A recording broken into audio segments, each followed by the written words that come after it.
Hey everyone, welcome back to another episode of the Wandering Road Podcast. I'm your host, Chris, alongside my co host, Dean. And for today's episode, we are going to talk about what I find to be an interesting topic. And it's a fairly new topic that we came across recently. And let me know if you agree with this, Dean.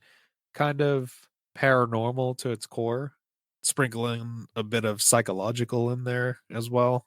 Yeah, it's essentially like at the root core of the paranormal question for humanity, I think. But then, of course, as you get closer to the root, you also have more arguments about the scientific fact, which I think, it makes ultimately makes this topic a really good one for discussion because there's a wide breadth of where you can occupy on the spectrum of paranormal versus just purely human scientific explanation, et cetera. So yeah, it's a good opportunity to talk about. Dude, we were talking earlier and you like your robotics and technology. We were talking a little bit about, I'm probably going to butcher this, but I'll punt it to you here in a second. Something about AI and robotics being in this like sandbox environment and being able to learn a plethora of things within a span of like 30 minutes that would take humanity, what you said, roughly a million years to learn or master. You Yeah. want to go into Oh, that? I love how you framed it too. I just love robotics so much that I love staring down the barrel of a plasma cannon as it points me square in the face. Me and my family and all of society, I love that, man. It's so exciting. I, It's I, brilliant. I mean, okay, I'm being a smartass, but I will say that I think if we were facing what we face now as adults in this world with all that crap, it was 20 years ago when we were kids again. It would be like facing the zombie apocalypse. So we grew up with Resident Evil Right. and stuff like that. And I remember being so infatuated with like, it was so romantic to me as a kid. Like, oh, the end of the world and zombies are here and you have to go out and survive. And when you're young, you're putting yourself in that like situation where you're being like a military hero or something. And of course it's all bullshit. I mean, maybe you do something cool for the first day, but then as soon as you realize that you don't have any place to go that's safe and comfortable and you won't get your like hot meal at the end of the day in warm bed, you're going to start crying like a little baby. I think it's like the same thing. Like if it, 20 years ago, if we're like, yeah, fight the robots, it's so cool. But then people who actually are into, the post-apocalyptia thing, you're going to have a really quick wake up call, which I think we are not far away from having, unfortunately. So I think that we have to have this conversation because there are people who listen to us and we have at least something substantive to add to the conversation. And I think that this is one that people aren't really catching on to yet.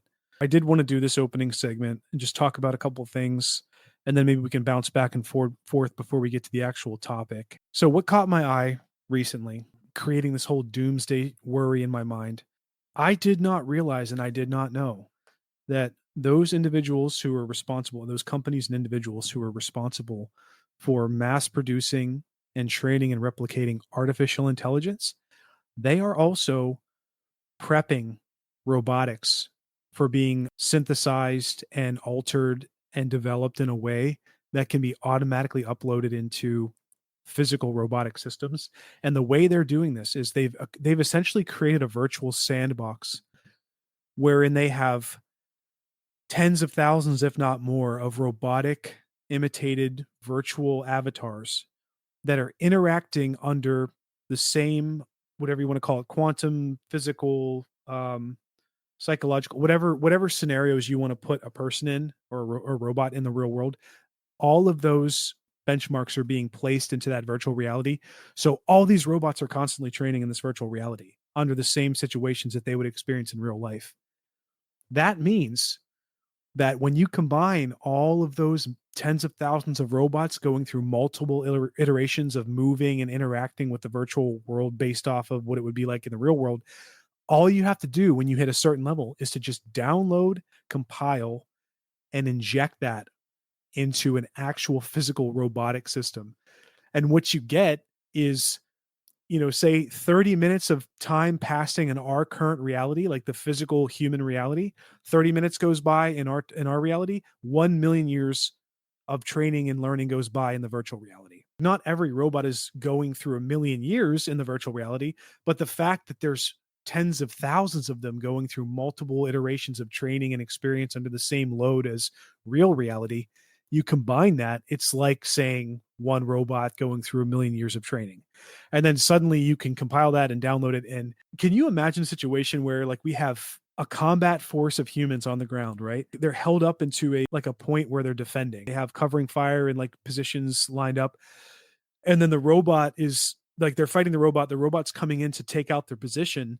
It just shuts down for like a few seconds, and it goes up to the cloud or like the virtual sandbox, and it plays out every possible scenario in a matter of seconds about how it can engage with that group of humans trying to defend that location. And boom, it's increased its chances of taking over that location in a matter of seconds because it's doing all these advanced computations in a virtual sandbox. When I realized that that's going on, I just got chills all over my body. I know a good amount about AI, and I know a decent amount about robotics, but I didn't know that people were training the movement and the capability of robots' brains in a virtual cloud that simulates another plane of existence. Like all this other shit opens up too about like, well, what does that mean for reality? Like infinity, plane upon plane upon plane, like robots can create other planes of existence, and just like, oh my god, man, this is like a sci-fi nightmare that is actually coming to fruition in our reality.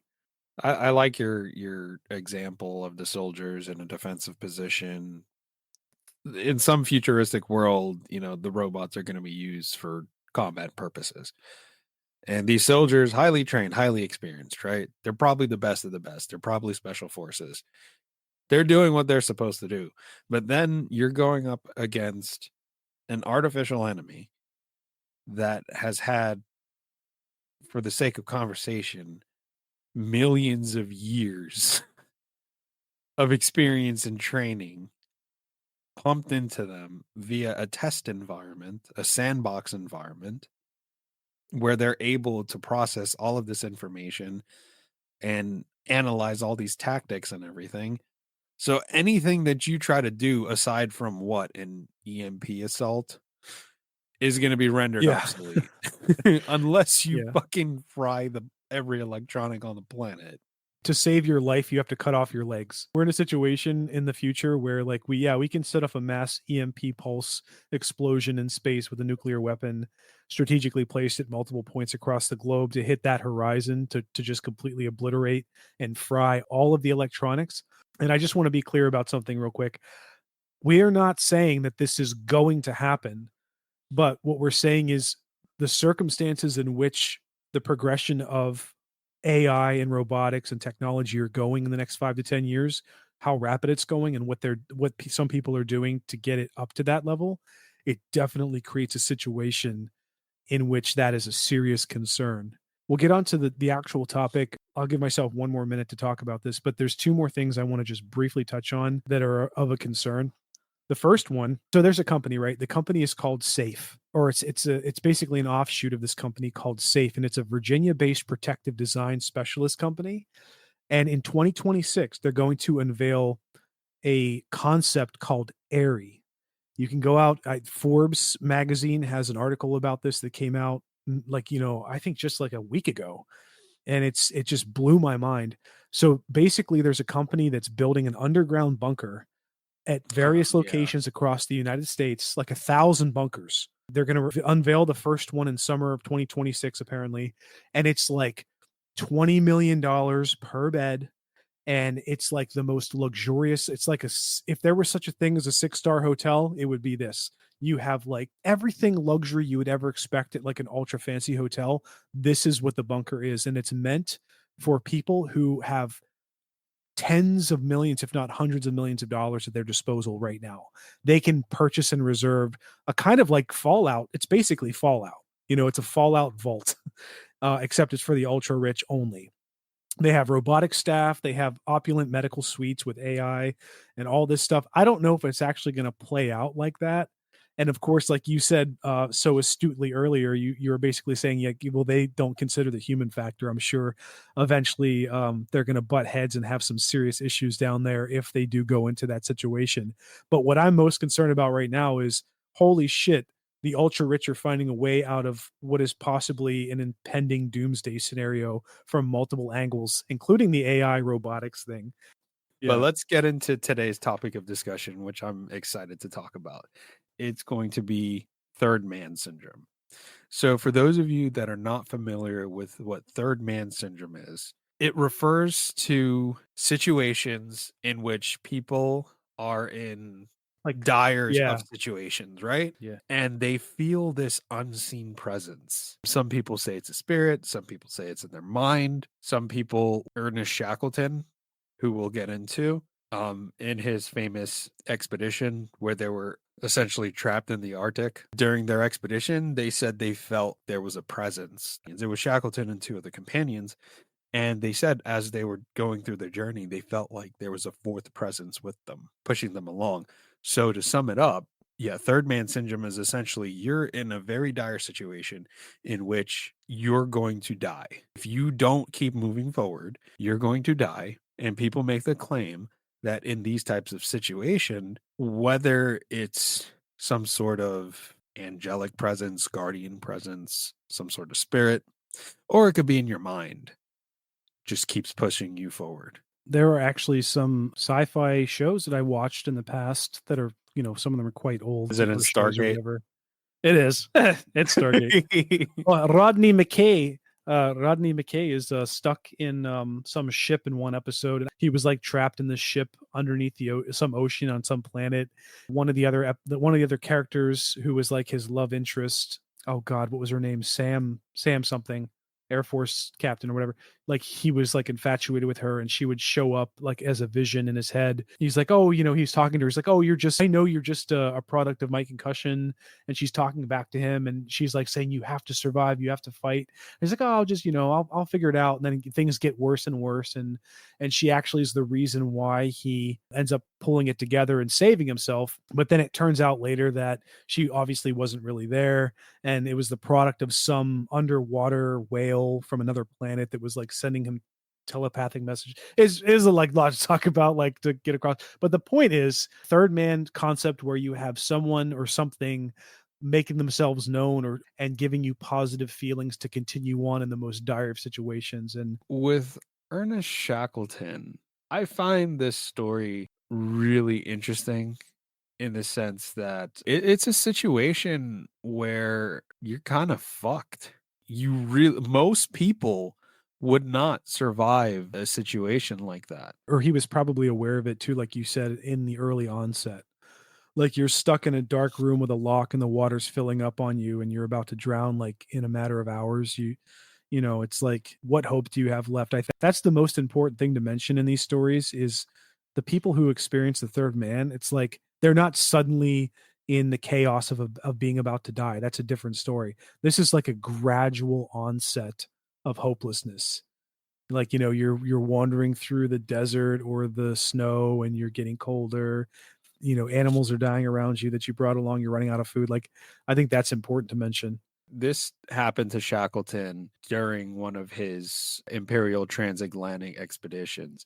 So, for those of you that are not familiar with Shackleton, he was an Anglo Irish Antarctic explorer who led 3 British expeditions to the Antarctic, and he was also known as one of the principal figures in what was considered the heroic age of Antarctic exploration. The ship Endurance departed South Georgia for the Weddell Sea on the 5th of December of 1914, heading for Vassal Bay. The ship moved southward, navigating in ice. And obviously, when you encounter ice, that slows your progress. Eventually, when they got deep into the Weddell Sea, conditions got really bad. On the 19th of January in 1915, the Endurance became frozen in an ice floe. Well, Shackleton realized that, hey, we're going to be kind of stuck here until spring. Shackleton orders them to abandon the ship. The men made camps on the ice.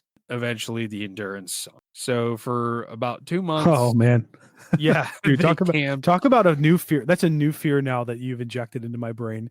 I imagine like going through the ice and traversing and then suddenly like you're going through the ice and then you constantly know that you might get wedged and stuck at any moment. Oh my God, what a new fear. They're camped on the ice. They made the grueling journey across the South Georgia island.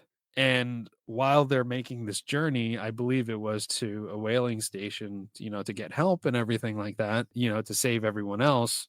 Shackleton and the others felt the presence of an additional unseen figure guiding them. He actually wrote a book called South that described his second expedition to the Antarctic. This book and Shackleton's experience actually inspired T.S. Eliot, a modernist poet, to add these specific lines to his poem called The Wasteland. And I actually was able to pull it up here. It's lines 359 through 365. And it says, "Who is the third who walks always beside you? When I count, there are only you and I together. But when I look ahead up the white road, there is always another walking beside you. Gliding wrapped in a brown mantle, hooded, I do not know whether a man or woman, but who is that on the other side of you?" This is the kind of story here from time to time where like I wish I could talk to the person going through it because like I don't doubt that he felt the presence of a third being with him like traveling alongside him, but I wonder if he actually saw a hooded cloaked person or if that's kind of just like he was being poetic. Or whoever wrote that was being poetic about it because that would be significant, wouldn't it? Like if you actually like it's one thing to sense somebody and we can talk about that briefly. Like we actually talked to people, we've interviewed people or talked to them about their experiences with the paranormal, and a handful full of them have claimed to have felt a force or presence immediately behind them. But it's usually like a malevolent, an evil feeling force that's hovering over and they turn around, there's nothing there, but they feel some presence in the same way you can almost feel people standing over you, work or something. The third man syndrome sounds like it's always positive, like it's that they're it's encouraging you, but he is describing something physical. It's not just some invisible force, it seems like. Did you come So across anything that talked about the poem itself by T.S. Eliot is describing that, gives that that hand description account? of description of a hooded figure. But I do wonder because I don't think the expedition or anybody else a part of like the Shackleton or anybody actually physically talked about a presence. They just talked about the feeling of a presence. So like, did you come across anything that suggested that his other companions on this trip felt the same presence, or was it just Shackleton? I think it was mainly Shackleton that Okay, wrote about the experience. And right. Shackleton, in his book, he actually writes, during that long and racking march of 36 hours over the unnamed mountains and glaciers of South Georgia, it seemed to me often that we were four and not three. The whole third man thing pops up in the last leg of this survival journey of Shackleton, because prior to that, the men, they made camp. They tried to escape to Elephant Island with their lifeboats. That didn't work out for them because Elephant Island was inhospitable and it was barren. So then they made their journey to South Georgia, which they braved hurricane force winds, towering waves, and everything. Even though they reached land, they reached the wrong side of it. So that's what caused Shackleton, along with Tom Crean and Frank Worsley, set foot across the unmapped glacier covered mountains of South Georgia. They said that they felt the feeling of an extra presence as they hiked. The unseen companions helped. They felt reassured by this unseen figure. When they grew tired, the presence seemed to push them forward. And at times, they said they felt like they could hear it. And after the ordeal happened, Shackleton privately shared his strange encounters with his crew. Both Worsley and Crean felt the same thing, a strong, unseen companion walking beside them. So when he did talk to them about it afterward, it seems like he was the one that wrote about it and everything. But when he did talk to them, they felt something, an unseen companion walking by them as well. But this is like, I just find this so fascinating. I do wonder too, like what is happening in that situation because we've talked to people before, obviously, who have had paranormal experiences, and usually it's an evil force or something wrong in their life, like something is negatively affecting them in their life, but sometimes it's positive. But like we said earlier, this third man thing, like it always seems to come about the most dire of situations, but it's always a positive. Like it's not like like it doesn't feel like there's a demon like breathing down their neck and they're like, you're gonna die. Like it's always there's always like a positive spin. So I think that there's like some psychological forensics you can apply to that, right? It's to me that kind of says like if you're psychologically aware of your dire state and you're still able to move and try to save yourself, it seems likely that your subconscious is gonna dig something up or create something to help you go more, like, to increase your chances to survive, and you're not gonna survive if you inject, like, a fear of some malevolent force who's gonna crush you or, like, saying you're gonna fail, like, as you're trying to survive. You're gonna project some positive force that's going to keep you going. So far, I kind of have to or pay homage to the belief that this is more a psychological state, which to me doesn't it dude, it doesn't matter that even if it's not paranormal, if it's purely psychosomatic, that is almost as equally fascinating to me because that suggests a whole other conversation of what the mind is capable of.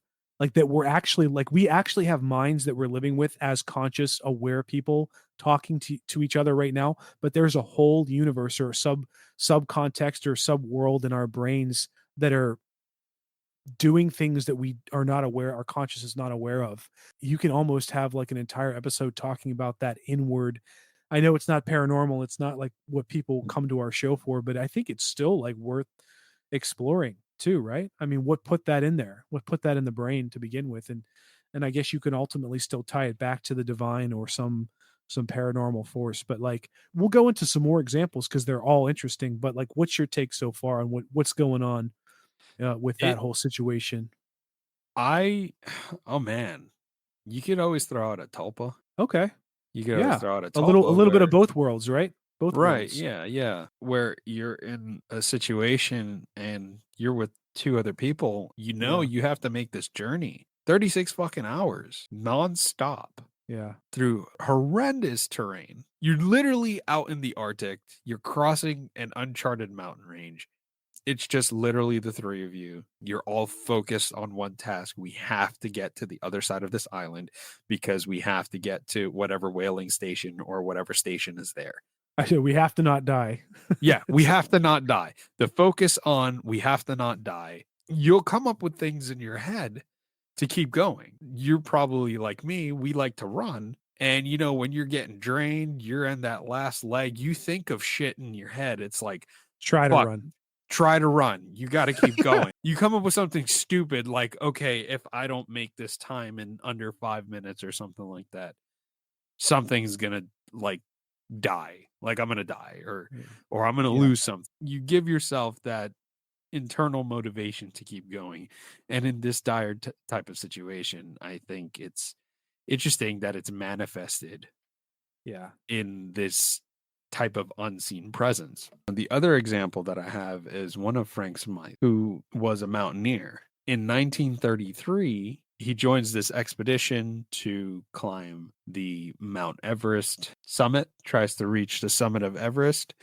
While attempting to reach the summit of Mount Everest, Frank Smythe said that he felt a presence of a companion walking alongside him. And Frank said that he even tried offering a piece of cake to this invisible entity before realizing that he was actually alone. I think everybody, or like most people, have had a situation in their lives at least once where you're just so drained, you're so tired, where you're like still consciously aware of yourself moving through time and space. You're like making actions, but there's like half of you that is just acting on impulse, so to speak. I'm trying to put myself in the shoes of this guy where like half of him probably if he was going to focus more brain power to thinking about it, he would realize like, oh, this person isn't actually here.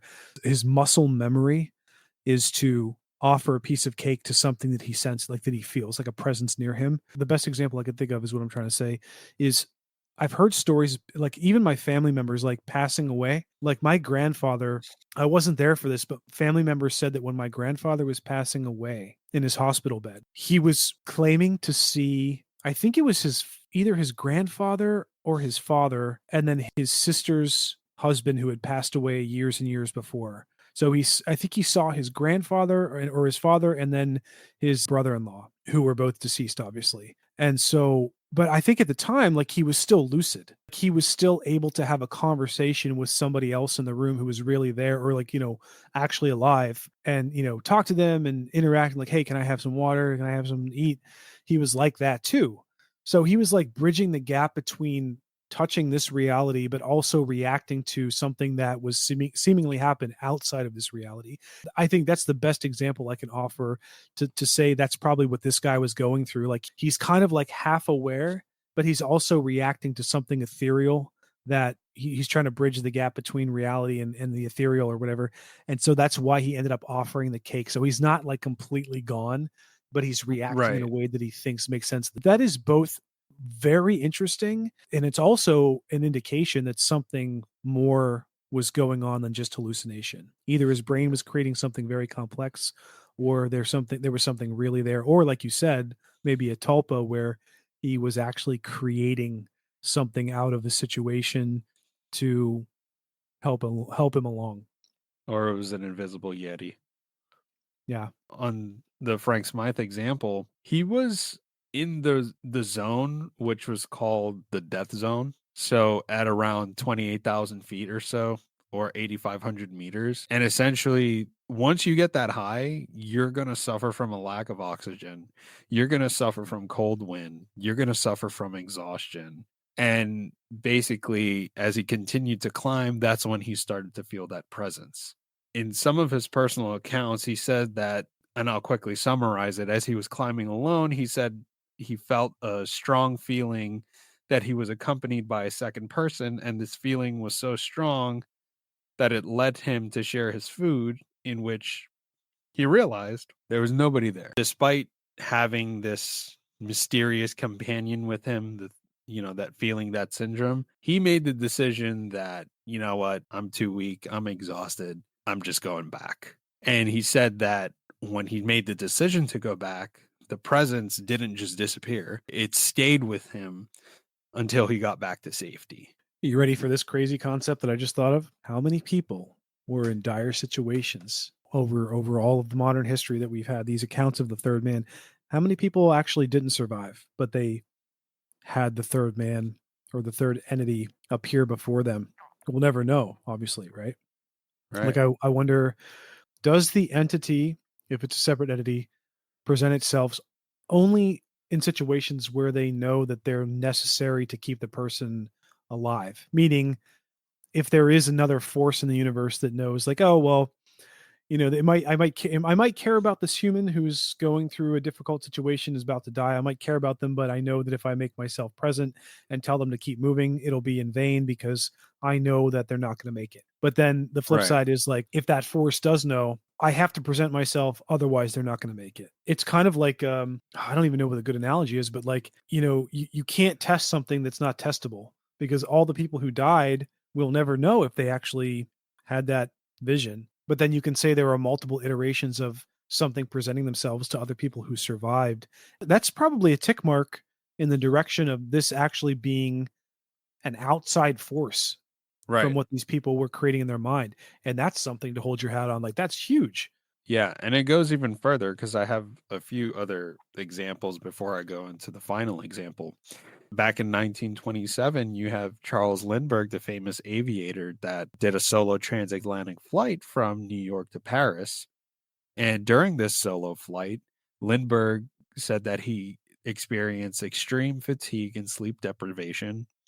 And he reported sensing shadowy figures in the cockpit with him who reassured him and kept him awake, guiding him through the darkness over the Atlantic Ocean. You have Joshua Slocum, who was a solo sailor back in the 1890s, who was the first person to sail around the world alone.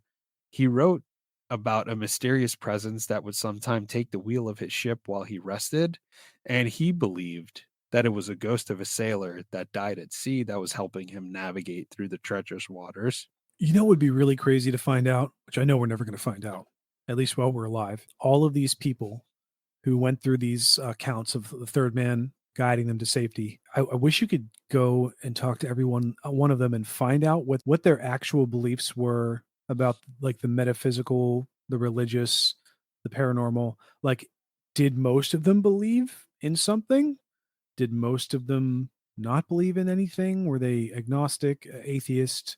Because if you notice, I don't think any of these people mentioned any kind of like belief that these were angels or deceased loved ones. They always describe them as just some unknown third force that they can't peg down, but it doesn't seem to be religiously based, doesn't seem to be like deceased relative or paranormal based. It's just something ethereal that's just out. I know I keep saying that, but like it's just out there, you know? And that's weird because in a lot of the situations we talk about, like where something weird is happening in our podcast, like we talk about like these topics, there's always an angle where the people believe in something or they don't believe in something, and then there's some suddenly changes. There's something like that, but this is kind of just like a slug. It's just like a blanket statement where I don't know what it was, but it was something there that was positive, but not religious, not, anything else. So that's weird, isn't it? Like no one ever talks about it being like an actual angel or a god or something like that. It's always Right, just like right. something good. Yeah, it's like they say it's like some sort of presence. Like Charles Lindbergh said, it was to him it was shadowy figures, different descriptions of what people see, feel at the time. But I want to transition to the last example, and it's one of the most interesting ones to me, and it's with Ron DiFrancesco, who survived 9/11. DiFrancesco, he was a Canadian financier working in the South Tower or World Trade Center 2 on September 11th, and he's known as one of the last known survivors to escape the building before it collapsed. So Ron was working in the South Tower. He worked on the 84th floor at the investment firm Eurobrokers when the second plane hit. So at 9:03 a.m., United Airlines Flight 175 crashed into the South Tower between floors 77 and 85. So after the first impact of the North Tower, he and some colleagues considered leaving immediately. However, with the confusion, some people decided to stay put while others hesitated. When the South Tower was hit, the situation became chaotic. Debris, fire, smoke, and screams filled the building.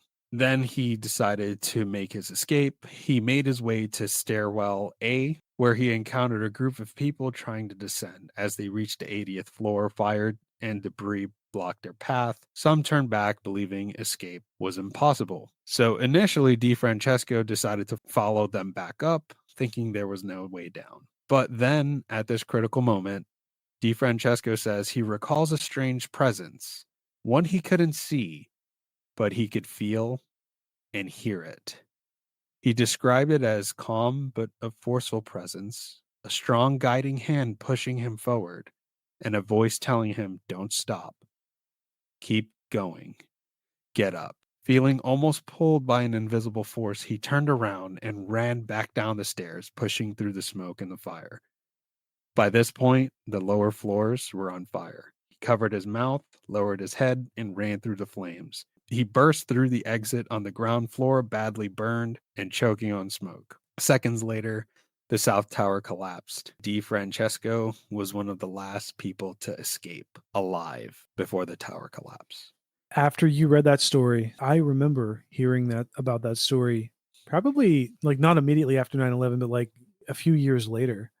And I had not recalled that even as we began talking about the third man syndrome. But like, yeah, like he was describing how he just had some force like shoving him down the stairs. And I think like later in an interview or like something, he was saying like, well, there was no one there. Like he was like you said, he was like one of the last ones out and nobody was shoving him. And he realized later that it was just some unknown force physically putting pressure on him.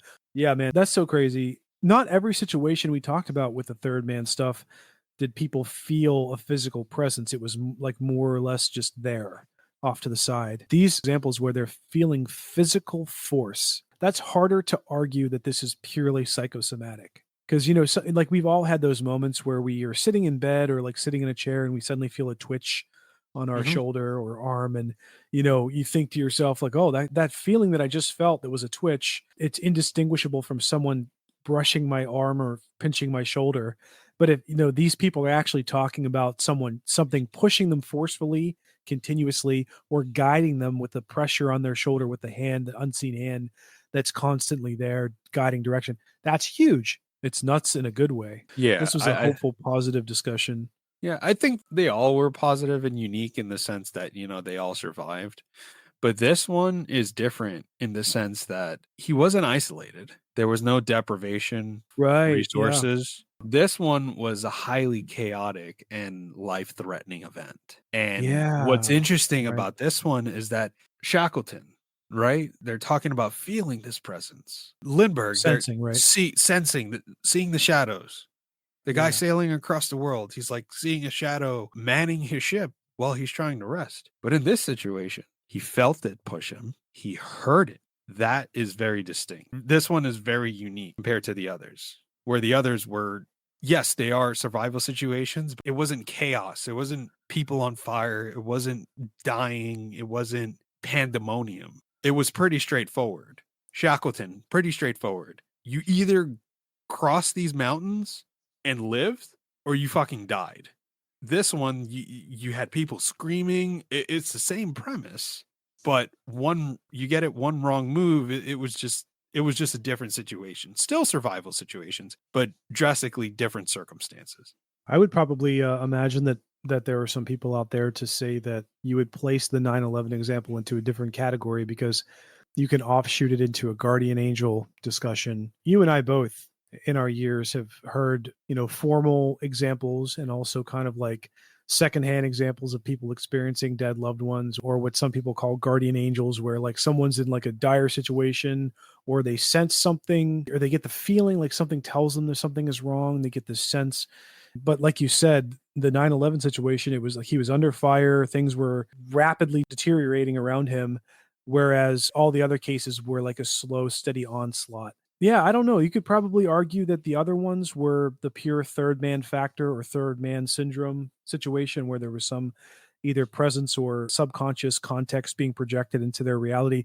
But the 9/11 one could go either way. You could argue third man, but you could also argue actual spiritual force, whether or not you believe in Christianity or angels or whatever, like some, higher plane being coming down that could be categorized as angelic, helping the person out. So that would be a fun one to touch on too. I feel like we could almost have a part two where we talk about examples of like guardian angels stuff and guardian angels across other religions, not just Christianity, but all the religions. Yeah, I think that would be really interesting to cover. But my final thought on this concept in general, I'm kind of in the middle because when you are in certain type of situations, you instinctively make the decision to go left, go right, not go somewhere, based off of your gut feeling. For some reason, you just feel that nudge. It's not a physical nudge, it's just a feeling that you have. You're like, you know what? Let me not rush. And you don't. And then turns out you drive down the street, there's a fucking major accident. And had you left when you were supposed to leave, you would have been involved in that T-bone crash in an intersection type of thing. So I think the human mind is very powerful. It is a very powerful survival mechanism. And when you are put in a very dire situation, that fight or flight kicks in. And unfortunately, I think some people don't have that where they freeze or they have that flight mechanism. And that's the first one, your mind defaults to.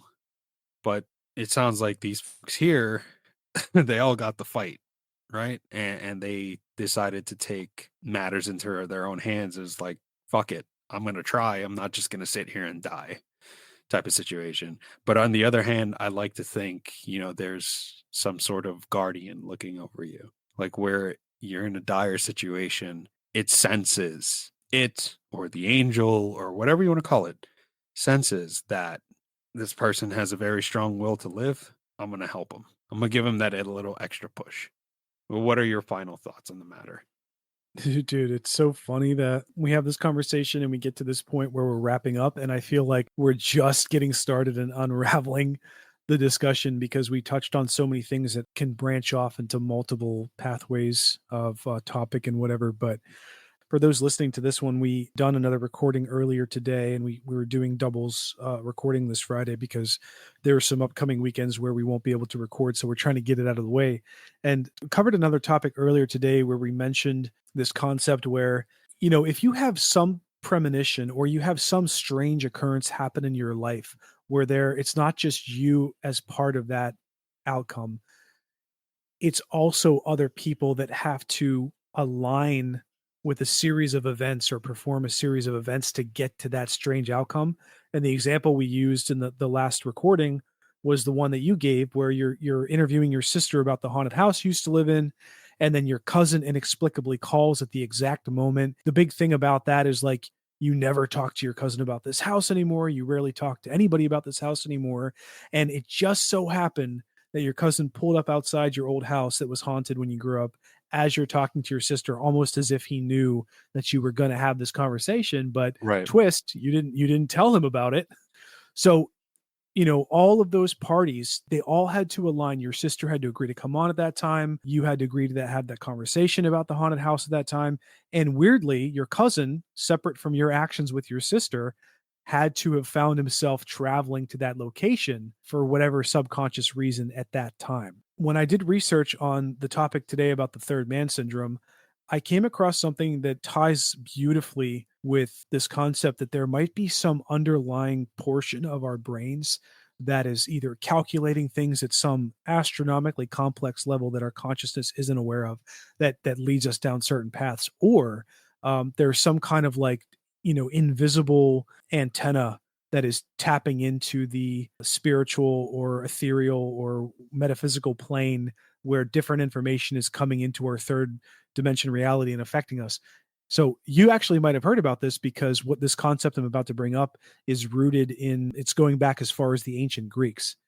So this concept was coined by Julian Jaynes or Haynes. I'm not sure if it's pronounced Haynes or Janes, but Julian was an American Yale and Princeton psychologist for nearly 25 years. He wrote a book called The Origin of Consciousness and the Breakdown of the Bicameral Mind. So he coined this term, the bicameral mentality or the bicameral mind. And he argued that as I mentioned, like as late as the ancient Greeks in our human history, the groups of people did not consider their emotions and desires to stem from their own mind itself. In fact, their desires, they would argue back then, were stemming from the actions, the consequences of external gods or external deities. So the theory is that Haynes or James posited is that the human mind operates in two states cognitive functionally. One appears to be speaking to itself and the other appears to be obeying.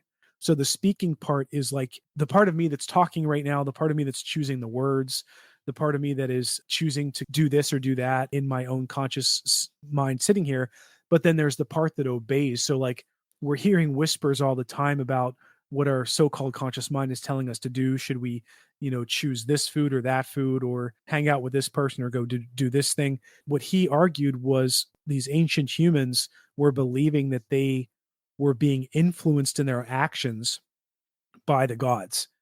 So that's crazy, right? Like imagine you're sitting there and you're saying to yourself, I want to go drink some wine and go see a play. Oh, the gods must want it. The gods must want me to go off and get hammered on ancient wine and go see an old play in a big amphitheater, because it's stemming from the gods, right? Yeah. So you could tie that back into the third party thing. Like something is driving them, telling them, or kind of ordering them, so to speak, to go a certain way. I know it's not as harsh as ordering them, but in this bicameral mentality idea, it's the same thing, like go left versus right. As we have to tie back in, the ultimate question is, especially in the example of the woman who was lost in the woods, how did her subconscious mind, if it was purely her subconscious mind, know which way to go? was her mind constantly mapping that out as she was going into the woods? Like, was it like ultra complex going on, these calculations subconsciously that came out to guide her back? Or was there an actual third party entity or force for good that was trying to save her, influencing her? And dude, I got to tell you, after everything we discussed, I am still presently split 50-50. I have no freaking clue Me one too. way or the other. Yeah, me too, man. I'm split down the middle. I think like, is it you tapping, not you, but like these folks Yeah. tapping into their Deeper survival brain. DNA? Yeah. Mhm. Yeah, You know, could be. we'll go Sense Assassin's of Creed a little bit, direction. tapping back into their ancestors' memories on how to The survive in the animus. wild, right? Yeah. That'd be a fucking cool concept if we ever get Yeah. an animus. But I don't know, man. I'm with you. I'm 50-50 down the middle. I thought this was a fun topic of discussion. I don't think we've ever covered something like this before. I really enjoyed talking about this for this episode. My last thought is a hope, and the hope is that there is some third party divine force that really does want to guide humanity in the positive direction because of everything we talked about initially with our little like exploration of AI and, you know, million-year-old robots in the span of 30 minutes taking over humanity and being directional or like, sent out to destroy people. So, if there is some third party force in the universe that wants humans to survive and sees the goodness in us and all that stuff, then hopefully that force will keep that shit from happening. Because, and that's okay. We've come full circle. We've had the conversation about the terrible future we face, but we also have some positive hope in the discussion about like the third party, third man factor. And that's the last thing I'll say about that. So write in, talk to us. Have you had experiences about like, have you had senses, someone guiding you out of a dangerous situation? And if not, what do you think? What do you think is going on with all the examples we talked about? And we're totally willing to have that conversation because I think this is honestly one where we can revisit, especially by throwing in maybe a religious discussion about the concept of guardian angels across different religions and even like historical examples because we touched on the Greeks and stuff like that and their whole bicameral mind concept of them versus the gods and occupying one body and stuff like that. So there's a lot more to unpack, and I think we should probably revisit this at some point. And listeners, thank you for tuning into today's episode. If you enjoyed today's show, go ahead, reach out to us, suggest some topics, or let us know your thoughts on the topic of discussion today.